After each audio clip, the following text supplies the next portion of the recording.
तपोभूमि श्री क्षेत्र गोंदोड़ा में भक्तों का जन सैलाब उमड़ा। प्रस्तुत है इस संदर्भ में CTV प्रतिनिधि बालू सातपुते की एक विशेष रिपोर्ट।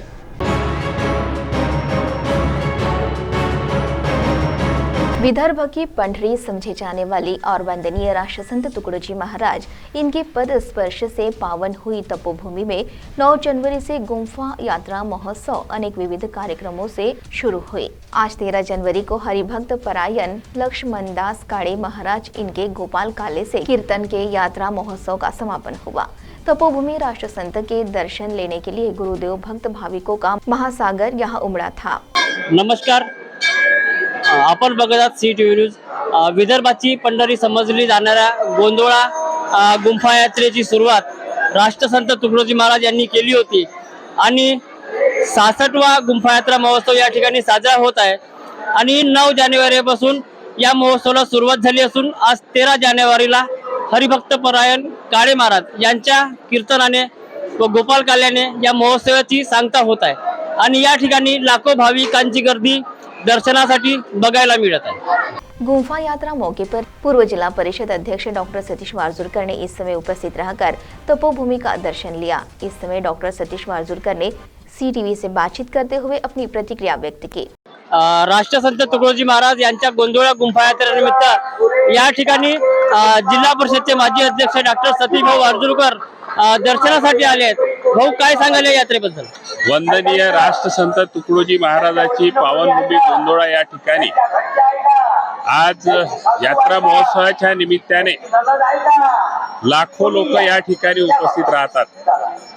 लाखो लोकांची श्रद्धा वंदनीय राष्ट्रसंत तुकडोजी महाराजांवर आहे।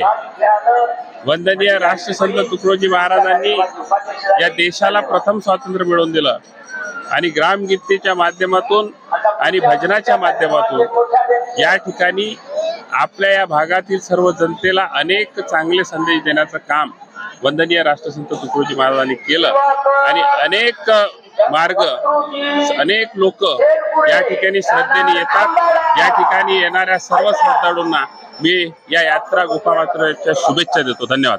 राष्ट्रसंत तुकडोजी महाराज इनकी जन्मभूमि अमरावती जिले की होने से अमरावती, वर्धा, चंद्रपुर, गढ़चिरौली, भंडारा जिले के गुरुदेव भक्त बड़े पैमाने पर यहां आने से Yash hospital and research centre Nagpur ने गुरुदेव भक्तों की निशुल्क स्वास्थ्य जांच कर औषधोपचार निशुल्क कर गोंडोळा में सेवा दी। राष्ट्रसंत तुकडोजी महाराज यांच्या पुण्यतिथी निमित्त या गोंदोळा या ठिकाणी यश हॉस्पिटल नागपूर यांची टीम आली आहे। मॅडम, काय सांगाल? हॅलो, आज इथे राष्ट्रसंत तुकडोजी महाराजांच्या पुण्यतिथी निमित्त हा कार्यक्रम सोहळा आयोजित केलेला आहे।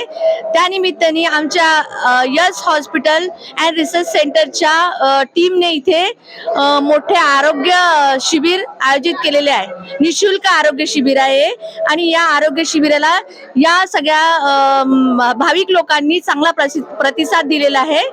त्या निमित्ताने मी त्यांच्या सगळ्यांचे आभारी आहे।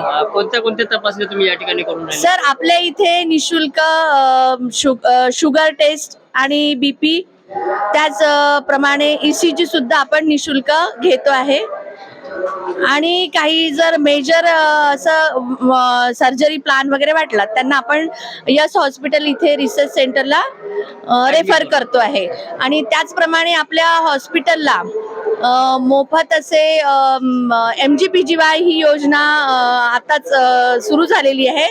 त्यामध्ये आपल्या पेशंट लोकांना निशुल्क सर्जरीचा प्लॅन सुद्धा आणि मोठ्या अशा काही किरकोळ आजारांवरती निशुल्क असे आपल्या इथे मोफत सगळं मिळते आहे। Thank you. दूर दूर से आने वाले भाविकों के लिए नव चैतन्य नाट्य रंगभूमि खांबाला ने भोजन व्यवस्था की, जिसमें हजारों भाविकों ने महाप्रसाद का लाभ लिया। इस समय नव चैतन्य नाट्य रंगभूमि खांबाला के पदाधिकारियों ने महाप्रसाद के निशुल्क सेवा के बारे में जानकारी दी। राष्ट्रसंत तुकडोजी महाराज गुंफा यात्रा महोत्सवानिमित्त नेहमीप्रमाणे नवचैतन्य नाट्य मंडळ खांबाळा यांच्या वतीने येणाऱ्या सर्व लाखो भाविकांसाठी यात्रेच्या अनुषंगाने या ठिकाणी आलू भात महाप्रसादाचे वाटप करण्यात येत आहे आणि ही यांची परंपरा राष्ट्रसंत तुकडोजी महाराज यांनी सुरू केलेल्या गोंदोळा यात्रेच्या कार्यक्रमापासूनच सुरू आहे। नवचैतन्य नाट्य रंगभूमी खांबाळ्यातर्फे या ठिकाणी दरवर्षी आलू भाताचं वाटप करण्यात येत आहे. ही परंपरा कधीपासून सुरू झालेली आहे? सर्वप्रथम मी खंबाळावासियाकडून जे भाविक भक्त आहेत, आज गोंधळा गुंफा यात्रा आहे, त्यानिमित्त सर्वांना मी खूप खूप शुभेच्छा देतो. माझ्या मंडळाकडून शुभेच्छा देतो.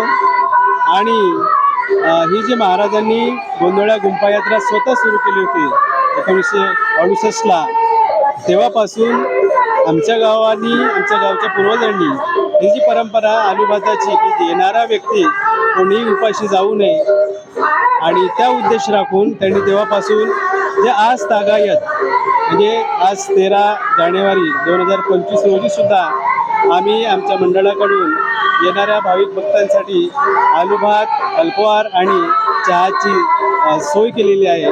आणि याची सेवा जी आम्हाला मिळत आहे हे आम्ही आमचे अवभाग्य समजत आहोत. येणाऱ्या भाविकांनी, भक्तांनी त्याचा आस्वाद घ्यावा, लाभ घ्यावा अशी मी सर्वांना नम्र विनंती करतो.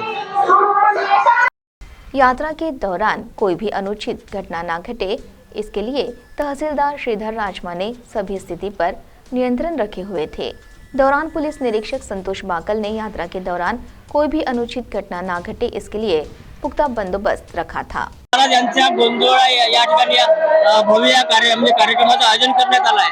आणि या ठिकाणी कोणत्या पद्धतीने आपण पोलीस बंदोबस्त लावण्यात आलेला आहे? सध्या सदरच्या यात्रेदरम्यान संपूर्ण जिल्ह्यातून आम्ही 110 लोकांचा बंदोबस्त लावलेला आहे. त्यापैकी 100 आपले अंमलदार आहेत आणि 11 अधिकारी आहेत. त्याच्यातून 75 अंमलदार आणि 7 अधिकारी हे बाहेर आपल्या जिल्ह्यातून बोलवले आहेत, जे स्थानिक आहेत.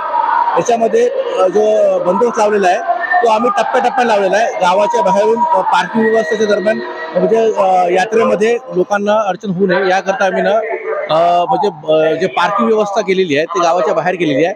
त्याच्यातून नंतर आम्ही सुरुवातीला बाहेरची पार्किंग हे आहे, त्यानंतर पुन्हा सेकंडमध्ये दुसऱ्या एका रचनेवरून पुन्हा एक द्विस्तरीय पार्किंग रचना ठेवलेली आहे की जर त्या पार्किंगमधून गाड्या सुटल्या असतील तर पुन्हा दुसऱ्या पार्किंगमध्ये त्या गाड्या लागतील, जेणेकरून. आणि 3 ठिकाणी आम्ही बॅरिकेटिंग केलेली आहे. अशा ज्या 3 जे मार्ग आहेत, ज्या यात्रेकरता 3 मार्ग येतात, त्या 3ही मार्गावर आम्ही त्या पद्धतीने त्रिस्तरीय एक बॅरिकेटिंगची व्यवस्था केलेली आहे. आणि तसेच आम्ही मंदिराच्या सभा मंडपमध्ये आणि ज्या चौरस्ता झाला तिथे महाप्रसाद आहे, तिथे लोकांची गर्दी तिथे जमत असेल त्या ठिकाणी आम्ही योग्य बंदोबस्त लावलेला आहे.